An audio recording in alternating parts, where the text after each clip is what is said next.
안녕하세요. PN 접합 다이오드 및 제너 다이오드 실험 강의를 진행하겠습니다. 저는 이번 강의를 진행하게 될 조교 김용환입니다.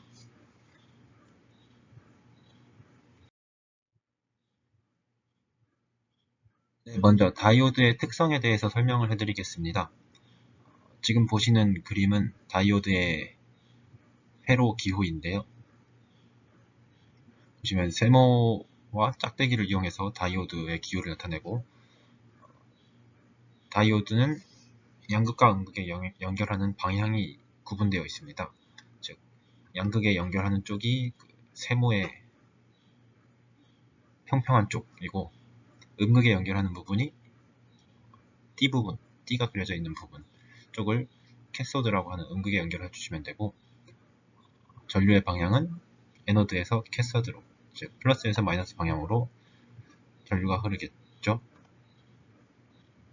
전압이 여기에 걸리면 전류가 플러스 방향에서 마이너스 방향으로 흐르게 됩니다. 그리고 이 다이오드는 양단에 걸리는 전압에 따라서 전류 특성이 변하는 비선형 소자라고 할 수 있는데요.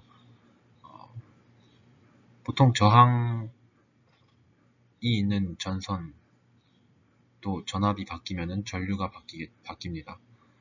하지만 이 다이오드는 전압에 따라서 전류가 바뀌는데,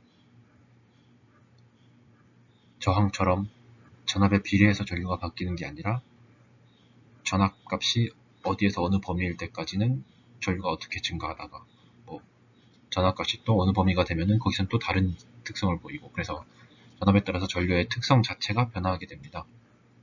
그런 소자를 비선형 소자라고 부르게 되죠.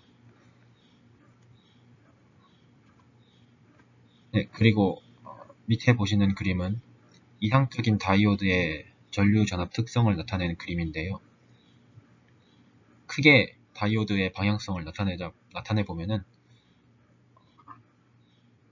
순방향으로, 즉 플러스에서 마이너스 방향으로 전압을 걸어준 때와 역방향 전압을 걸어줄 때, 즉 마이너스에서 플러스로 전압을 가해줄 때 두 가지로 나누어 볼 수가 있는데요. 이상적인 다이오드는 순방향 바이어스를 걸어줬을 때는 저항이 무한대가 아니라 저항이 0, 이어서 전류가 무한대, 그리고 역방향 바이어스일 때는 저항이 무한대여서 전류가 0, 이렇게 이상적으로 분석을 할 수 있습니다. 제가 빨간색 직선으로 지금 표시한 것은 다이오드가 아니라 일반적인 저항이 달려있는 도선의 전류 전압 특성을 나타낸 겁니다. 일반적인 도선은 이렇게 전류에 따라서 전압값이 선형적으로 증가하는 특성을 가지게 되겠죠. 그리고 순방향 바이어스와 역방향 바이어스에 대해서 좀 더 자세히 살펴보겠습니다. 이 그림은 앞선 페이지에서도 나왔던 그림인데요. 순방향 바이어스는 다이오드의 음극, 캐서드 부분보다 양극, 에너드 부분의 전압이 더 높은 상태, 역방향 바이어스는 순방향 바이어스와 반대로 전압이 걸린 상태라고 생각하시면 됩니다. 그리고 이 순방향일 때와 역방향일 때 전류 전압 특성이 다르기 때문에 이것을 두 가지로 나눠서 등가 회로를 그릴 수가 있는데요. 순방향일 때 등가 회로를 살펴보면은 그냥 도선이 그냥 연결되어 있는 것처럼 생각하시면 됩니다. 저항도 달려있지 않고, 그래서 저항이 0이므로 전류가 무한대라고 생각하시면 됩니다. 이상적으로 생각했을 때. 그리고 역방향 바이어스가 걸렸을 때는 저항이 무한대라고 가정하기 때문에 그냥 끊어져 있는 도선으로 생각하시면 됩니다. 전압을 아무리 가해줘도 전류가 흐르지 않는다고 생각하시면 되죠. 이거는 이상적인 다이오드를 생각했을 때고, 실제 다이오드는 이렇지는 않습니다. 그러니까 이상적인 다이오드는 순방향 바이어스일 때 저항이 0이고 역방향 바이어스일 때 저항이 무한대라고 단순하게 생각할 수가 있다는 거죠. 그리고 이 다이오드 중에서도 다이오드는 여러 가지 종류가 있는데, 그 중에 PN 접합 다이오드에 대해서 먼저 살펴보겠습니다. PN 접합 다이오드라는 거는 P형 반도체와 N형 반도체가 서로 접합면에 딱 맞붙어서 접합이 된 상태라고 보시면 되는데, P형 반도체는 여러분이 대부분 아시다시피 보통 실리콘 반도체에 3가 13족 원소들을 도핑해서 홀 전공이 많아지도록 만든 반도체고, N형 반도체는 보통 실리콘 반도체에 15족 원소를 최각전자가 5개인 원소를 도핑해서 전자가 더 많도록 만들어진 반도체입니다. 이렇게 살펴보실 수 있는데, 에노드 쪽에, 그러니까 플러스극, 양극 쪽에 P형 반도체가 연결되어 있고, 캐서드, 음극 쪽에 N형 반도체가 연결되어 있고, 그 둘이 이제 접합면을 이루면서 딱 만나 있는 구조가 일반적인 PN 접합 다이오드의 구조입니다. P형 반도체는 홀이 이제 캐리어가 되죠. 전류를 전달하는 캐리어가 되고, N형 반도체에서는 전자가 이제 전류의 흐름의 주된 역할을 하게 됩니다. 전류의 방향은 에노드에서 캐서드 방향으로 흐르게 되죠. 그리고 이 PN 접합 다이오드의 그 특성을 이해하기 위해서 중요한 부분이 이 PN 접합 다이오드의 접합면인데요. 이 접합면에서 공핍 영역이라고 하는 게 형성되어 있는데, 이 부분이 저희가 PN 접합 다이오드를 이해하는 데 굉장히 중요한 역할을 합니다. 이 접합면에서는 전자와 전공의 확산력과, 그리고 그 전자와 전공 사이에서 형성된 전기장이라고 생각하시면 되죠. 에 의해서 힘의 평형이 이루어진 상태인데요. 그걸 공핍 영역이라고 부르는데, 그림을 보면서 다시 한번 설명을 해드리겠습니다. 일단 P형 반도체와 N형 반도체가 이제 서로 떨어져 있다고 생각을 하고, 어느 순간에 이제 접합면에다가 두 반도체를 탁 접합시킨다고 생각을 해보는 거죠. T는 0초일 때. 그때 이제 P형 반도체에는 자유 전공이 이제 넘쳐나고, N형 반도체에는 자유 전자가 넘쳐나죠.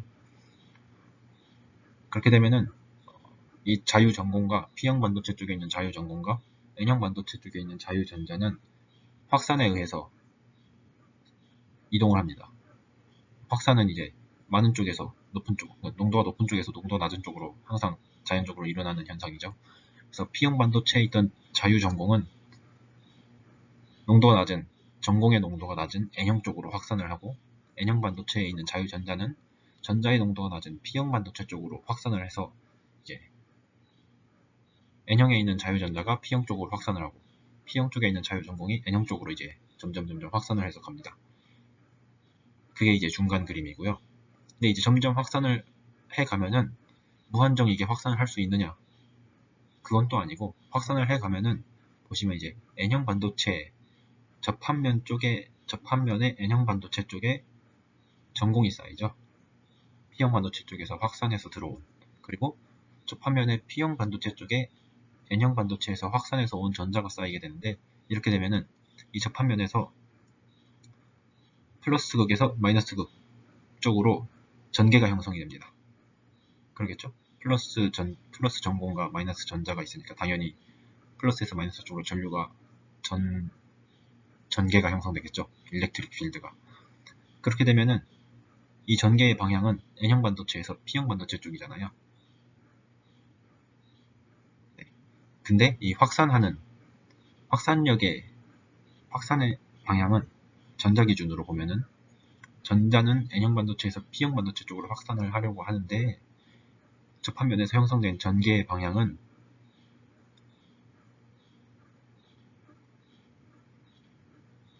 플러스 극에서 마이너스 극 쪽이니까, 이 전개에 의해서 전자는 오른쪽으로 힘을 받겠죠. 플러스 쪽으로.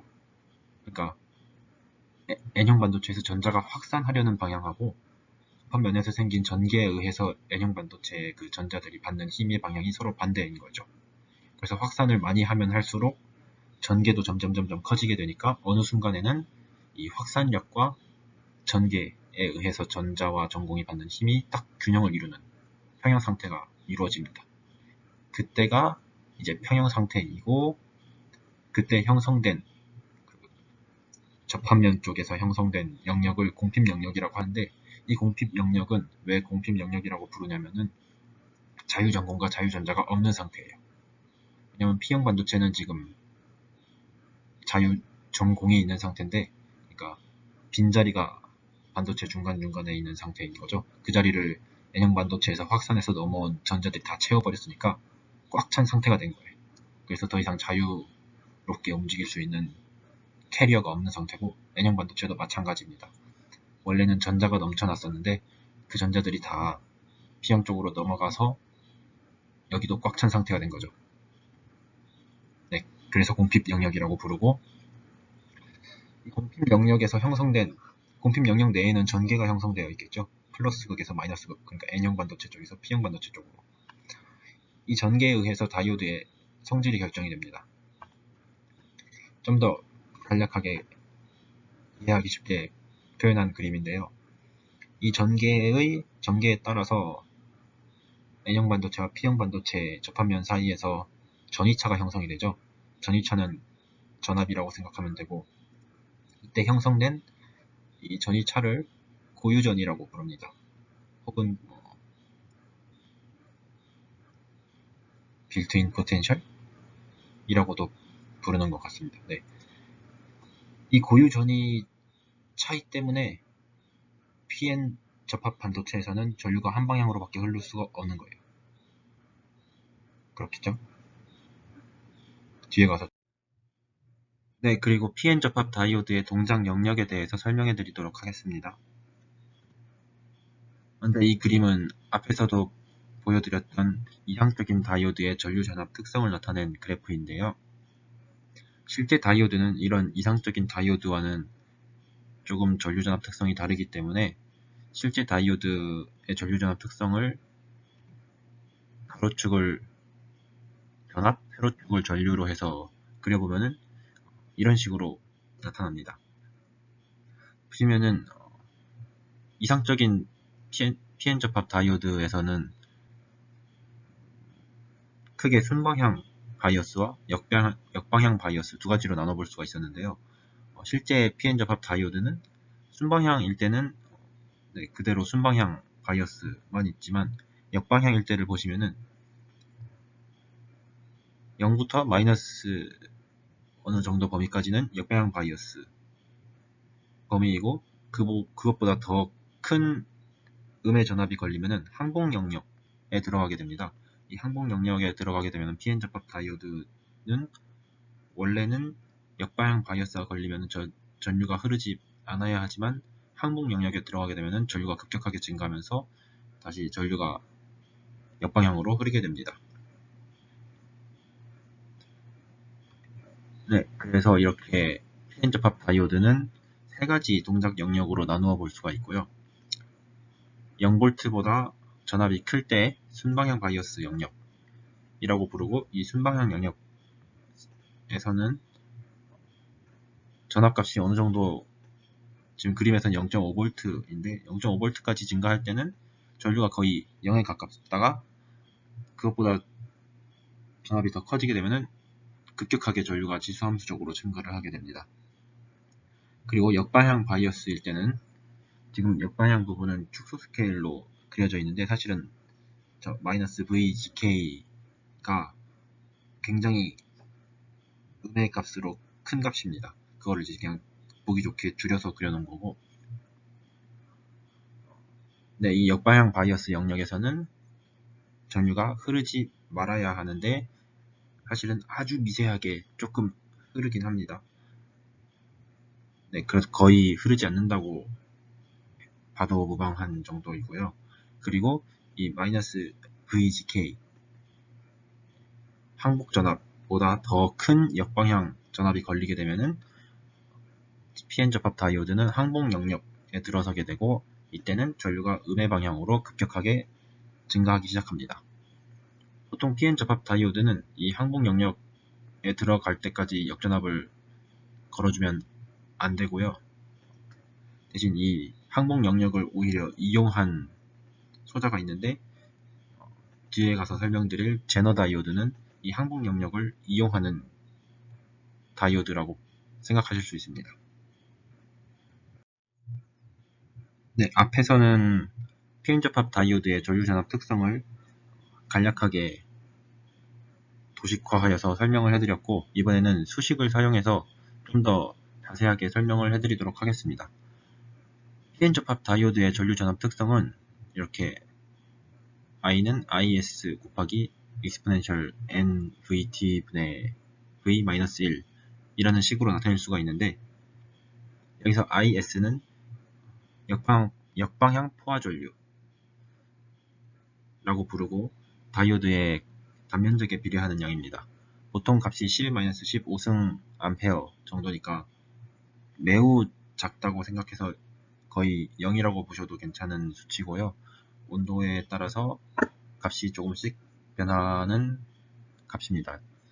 즉, 여기서 소문자 V가 가해주는 전압인데,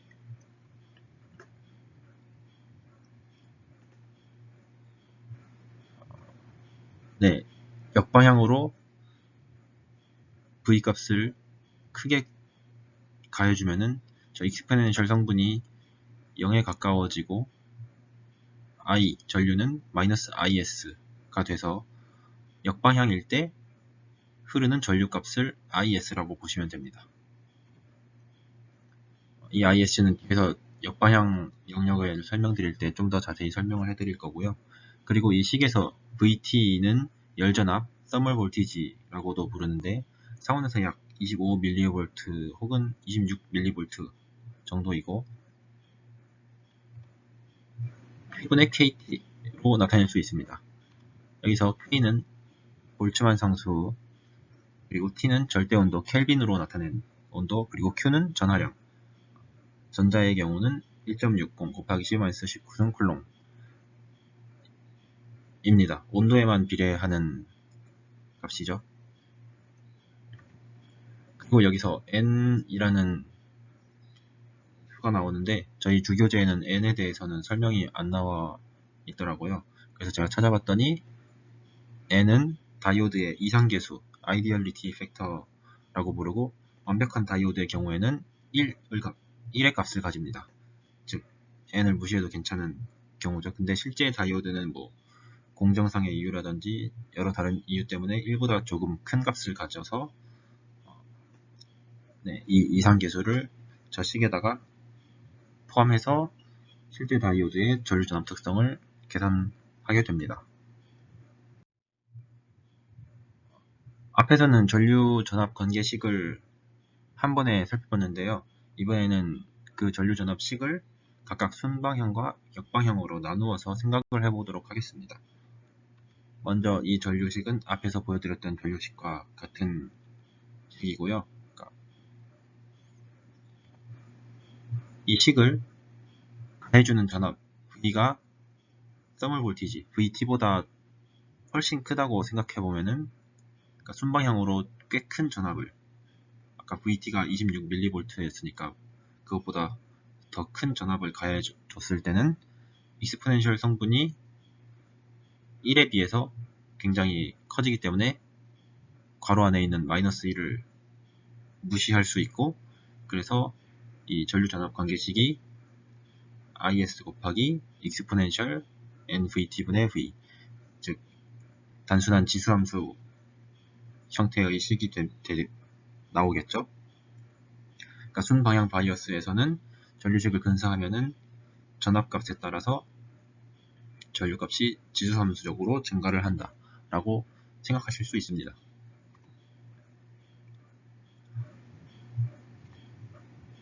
네, 지수함수적으로 전류값이 증가하기 때문에 전압값이 조금만 바뀌어도 전류값은 매우 수배 몇 배씩 바뀌는 거라고 생각하시면 됩니다. 그리고 이 VT는 역시 식 안에 절대 온도 켈빈 T가 들어가 있기 때문에 온도에 영향을 받는 함수이고요. 즉 그러니까 다이오드 자체도 온도에 따라서 전류값이 바뀌는 소자입니다. 그래서 일정한 전류를 유지하기 위해서는 온도가 보통 1도씨 증가할 때마다 약 2mV 정도 전압을 점점 낮게 해야 된다고 보시면 됩니다.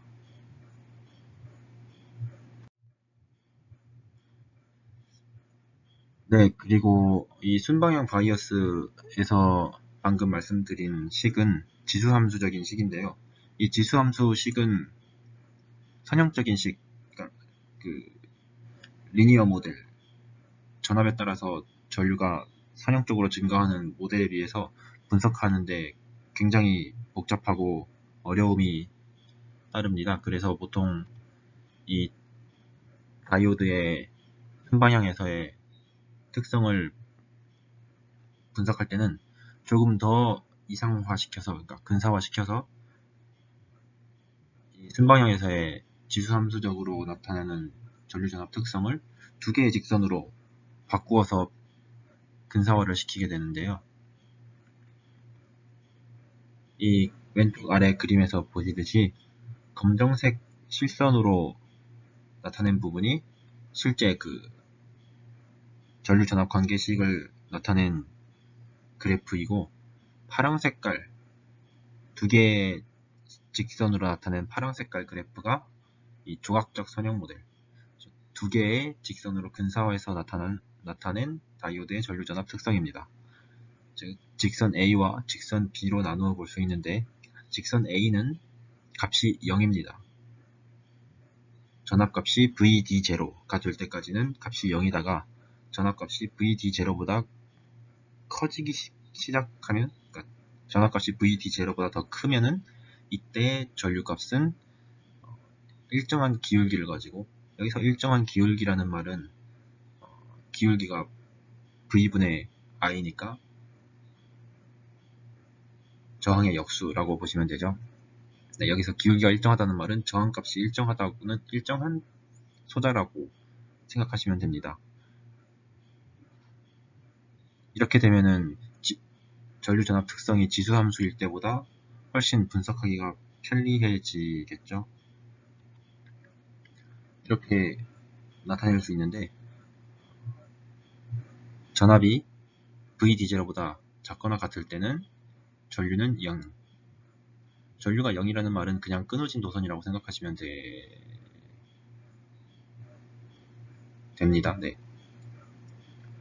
그리고 전압값이 VD0보다 크거나 같을 때는 전류가 기울기가 RD분의 1을 가지는 직선으로 나타납니다. 그래서 일반적인 그냥 저항이 달린 도선으로 근사화시킬 수가 있죠.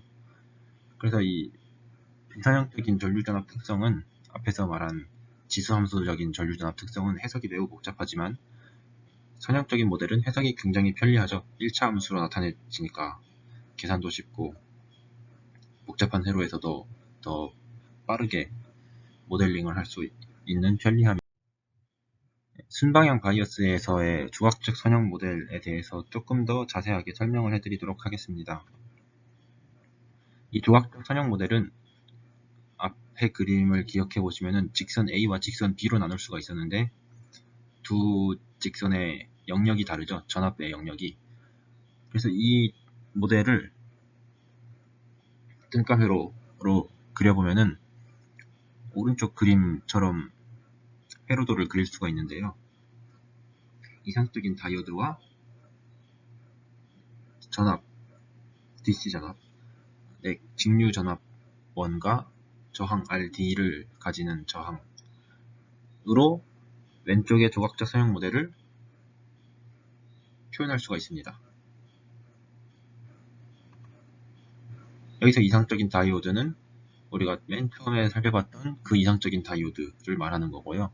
그러니까 순방향 바이어스와 역방향 바이어스의 동작 영역만 있고, 순방향 바이어스일 때는 저항이 0, 역방향 바이어스일 때는 저항이 무한대인 그런 이상적인 다이오드라고 생각하시면 되고, 가운데 있는 전압 1은 전류의 방향과 반대로 걸린 전압입니다. 여기서 긴 막대기가 플러스 쪽이고 짧은 막대기가 마이너스 쪽이니까, 그래서 역전압을 가해주는 전압 1이라고 생각하시면 되고, 그래서 왼쪽에 파란 색깔로 소문자 VD, 이 값의 절대값이 그 이상적인 다이오드 밑에 있는 VD0의 절대값보다 더 커야지만 전류가 흐르게 되는 거예요.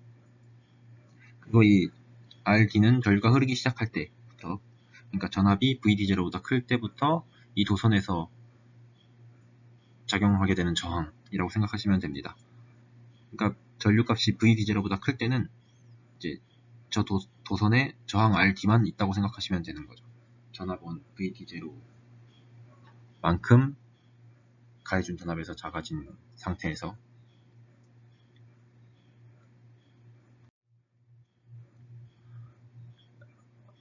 이제 순방향 바이어스에서의 전류식의 근사를 살펴봤고요. 이번에는 역방향 바이어스에서의 전류전압 관계식을 근사해서 알아보는 방법에 대해서 살펴보도록 하겠습니다. 또 이제 같은 식을 다시 한번 나타냈는데요. 이 식을 이제 역방향 바이어스 영역에서 근사를 시켜보도록 하겠습니다.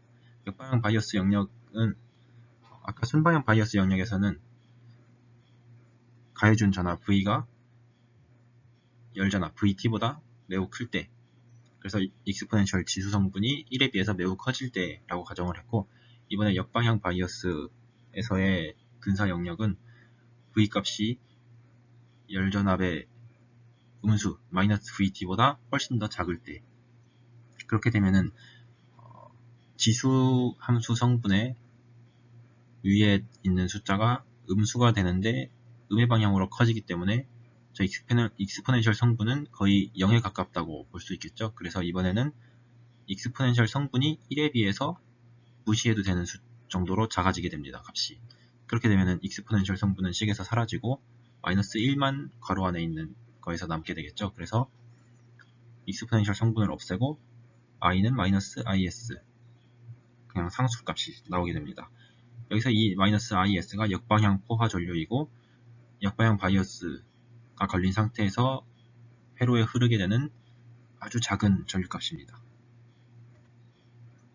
이 is는 앞에서 말씀드렸듯이 10의 마이너스 15승 암페어 정도이기 때문에 매우 작은 값입니다.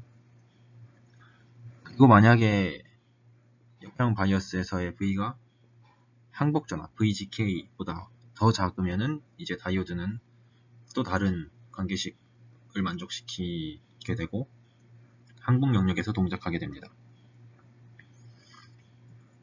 이 항복 영역에서는 좁은 전압 영역에서 전류가 급격하게 역방향 전류가 증가를 해서 순방향 바이어스에서 전류가 증가하는 거랑 또 거의 비슷한 특성을 보이게 되는데, PN접합 다이오드에서는 이 항복 영역까지는 전압을 가해주지 않고 이 항복 영역을 이용한 제너 다이오드라는 소자가 따로 있습니다.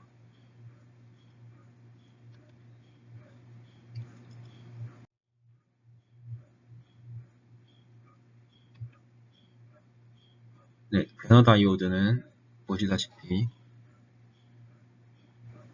역방향 바이어스에서 항복 전압보다 더 낮은 영역을 이용하는 소자인데요. 아까 PN접합 다이오드의 순방향 바이어스 영역 쪽에서의 전류 전압 특성을 그대로 원점 대칭 시키는 것과 거의 유사하다고 보시면 됩니다. 이 제너 다이오드는 항복 전압이 PN접합 다이오드보다 훨씬 더 0에 가까워요. 그래서 쉽게 항복 영역으로 들어갈 수가 있고, 즉 PN접합 다이오드에다가 제너 효과라는 걸 이용해서, 제너 효과는 도핑 농도를, 불순물을 많이 첨가해서 항복 영역을 더 0에 가깝게 이동시키는 건데, 네, 자세한 원리는 생략하고 하겠습니다. 보시면 여기서도 순방향 바이어스에서 전류식을 근사했던 것처럼 전류전압 관계를 항공 영역에서 근사시킬 수가 있는데,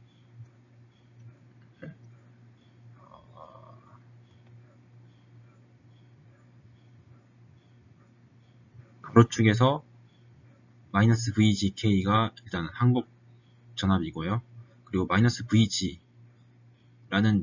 역방향 전압을 가해줬을 때 마이너스 IGT라는 테스트 전류값이 얻어졌다면은 이 값에서 전류값을 약간 변화시켜서, 그러니까 델타 V만큼 전류값을 변화시키면은 전류값은 굉장히 많이 증가하겠죠? 그때 이 증가하는 전류값을 측정을 합니다. 그러면은 V는 IR 관계식에 의해서 기울기를 구할 수가 있겠죠? 그 기울기를 가지는 직선으로 제너다이오드의 전류전압 특성을 이상화시키는 겁니다. 근사화시키는 겁니다. 그때 이 마이너스 VG0는 마이너스 VG, 마이너스 IGZ 그 점에서의 기울기를 가지는 직선의 X절편이라고 생각하시면 됩니다.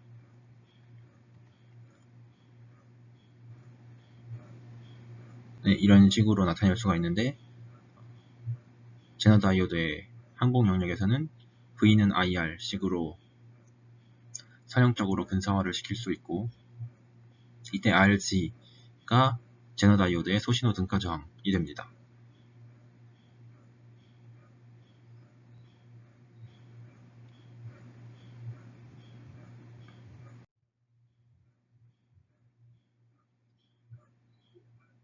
네, 그리고 제너다이오드의 기호는 PN접합 다이오드의 기호와 조금 다른데요. PN접합 다이오드의 기호는 저 세모 말고 직선, 짝대기가 그냥 일직선이었는데, 제너다이오드는 그게 약간 끝이 꺾여 있죠. 네. 기역자로 양쪽 끝이 꺾여 있고, 플러스 마이너스 방향이 PN접합 방향과 반대입니다. 제너다이오드는 역방향 전압을 걸어주는 그 항공 영역을 이용하는 소자이기 때문에 그렇게 표시가 된 거고, 이것을 등가 회로로 나타내 보면은 VG0와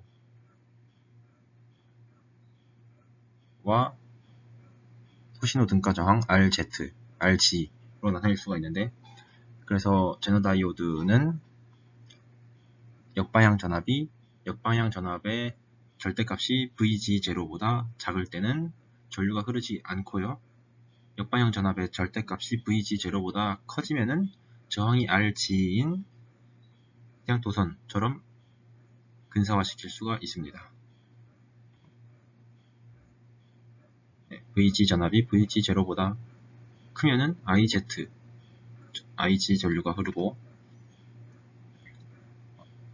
요약해서 나타내보면은 IG는 0이고 VG가 VG0보다 크거나 같을 때는, VG가 VG0보다 작거나 같을 때는 IG가 RG분의 VG, V는 IR식을 따르는 회로로 근사화시킬 수가 있습니다.